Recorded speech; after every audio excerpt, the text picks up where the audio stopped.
एक राजा ने अपने सैनिकों को सड़क के बीचों बीच एक बड़ी सी चट्टान रखने के लिए कहा। चट्टान को बीच सड़क में रखवाकर राजा ने अपने सैनिकों को छुपकर उस चट्टान पर नजर रखने के लिए कहा कि देखते हो उस चट्टान को रास्ते से कौन हटाता है, ये तुम देखते रहना। लोग उस जगह पर आते रहे जाते रहे, लेकिन किसी ने भी उस चट्टान को रास्ते से हटाने की कोशिश नहीं करी।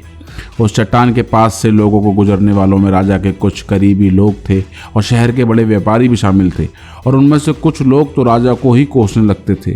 क्या राजा इस चट्टान को भी अपने रास्ते से नहीं हटवा सकता?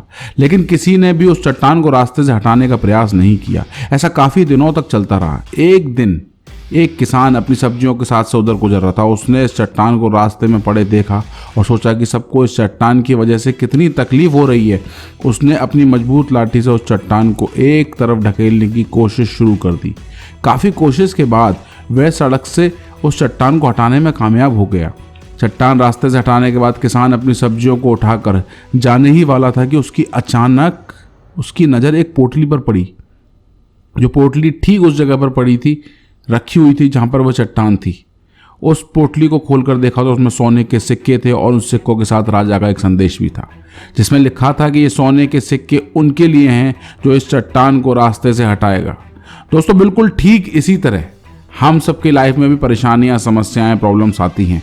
कुछ लोग उन परेशानियों से बचकर निकल जाते हैं, कुछ रास्ता बदल देते हैं। चंद लोग ठान लेते हैं उन परेशानियों का हल निकाल लेने की, और ऐसे ही लोग मुश्किलों में संभावनाओं और असंभावनाओं में छुपे अवसर खोज लेते हैं। मजबूत इरादे, नेक दिल के साथ किए गए कोशिशों के परिणाम हमेशा ही अच्छे आते हैं। इसलिए जीवन में परेशानियों से घबराओ मत, बल्कि उन परेशानियों को हल निकालने की कोशिश करते हुए इस जीवन में सफ़र में आगे बढ़ते रहो। धन्यवाद दोस्तों। अगर वीडियो अच्छी लगी हो तो अपने दोस्तों और रिश्तेदारों के संग इसे शेयर करिए, लाइक करिए और चैनल को सब्सक्राइब करिए। आपका अपना चैनल हिंदी बुक शेल्फ। धन्यवाद, शुक्रिया।